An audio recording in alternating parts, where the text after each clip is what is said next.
You know, as we get older, our bodies change, and sometimes that change comes along with these ideas that we're not sexy anymore, that we can't have sex. Well, my guest today is going to dispel that myth. She's none other than Dr. Ruth Westheimer. Dr. Westheimer, a common misconception is that as I get older, I'm not sexy anymore and I don't want sex. Where did that type of thinking start from? First of all, we have to bury that myth, because it did start when people thought that anybody of a certain age wouldn't engage in sex anymore and would not be interested, and that they would think of their bodies not attractive and not sexy. So right now on Life Extension, we have to bury that myth, and we have to say that people of any age can be sexually active if they are sexually literate, if they know about what to do and what not to do. So when a woman hits menopause, does that mean sex is over? That's another myth that Life Extension has to bury, because menopause just means, for women, the cessation of menses. And it does not mean that women are not aroused or can't have orgasms. There are some things that change the intensity of the orgasm and the lubrication, so a woman has to use a lubricant, but we have to shout from the rooftops that menopause is not the end of any sexual life. For men, the word menopause is not appropriate because it's not cessation of menses, but some changes occur in men. The erection is not as firm as it was before, and the orgasmic response is also not as intense. But when people know that, and when they do engage in sex in the mornings, when testosterone is highest, and when the woman had a good night's sleep, they can be sexually active until the age of 99. Well, so in your book, Sex After 50, you say the brain is the most important sex organ.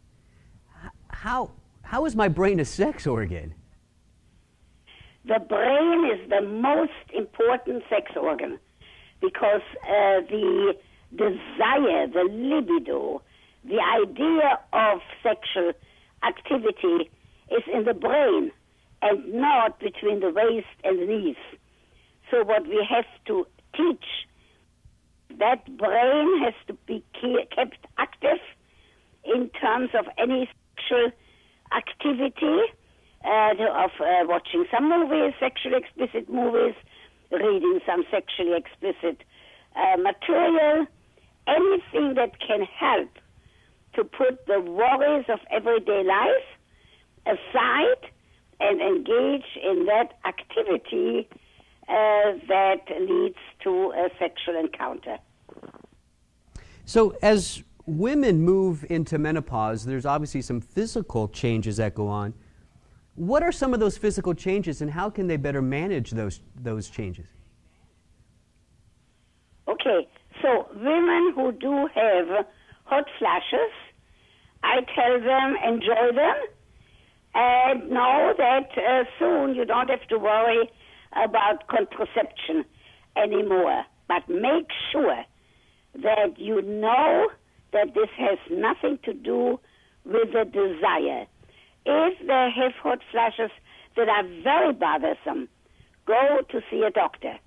There are some women who really suffer, and I don't want anybody to suffer because that would not lead to a good sexual functioning. But otherwise, go about your activity the way you did before, and just know that soon you don't have to worry about monthly menstruation anymore. Now, you also say that exercise is important, to do with our partners. Are there any types of exercises that work best for libido? When I say exercise, I mean any activity going to the opera, going for a walk, going to a movie. I don't just mean exercise in the way the word is used of yoga or other exercises. I don't necessarily think that people should do that at the same time with each other. They should maybe better belong to a group so that they have some other outlet for conversation and can come home with something they learned in a book club, something they learned from somebody who saw a good movie. So I don't believe in everything having to be together. I don't think that the relationship is better when everything is together. However, careful. We also have to make sure that some things do engage in together. I don't want people to live separate lives. So it really is a question of balance. And that balance has a proper impact on anything that has to do with sex. That's why I say that any sex starts in the brain. Now, how important is intimacy to all of this, and how can we increase intimacy with our partners? Intimacy is a question of courage. It's a question of being sure that the partner accepts some thoughts, some touching in places maybe they never touched before. So I have a collection of turtles. A turtle stays in one place and doesn't move, and it's safe because it carries its house on its back. If that turtle wants to move, it has to take a risk. It has to stick its neck out. It could get hurt, but without sticking its neck out, it does not move. And that's the same with any sexual activity in terms of a couple. Now, you also say that romance is a verb. Could you explain what you mean by that? I mean that it shouldn't be just a thing to engage in once a month, bringing flowers. I'm thinking that it should be engaged in almost every day by a phone call, by just saying, hey, I'm thinking of you. I'm walking in the park, I saw a beautiful flower, and it made me think of you.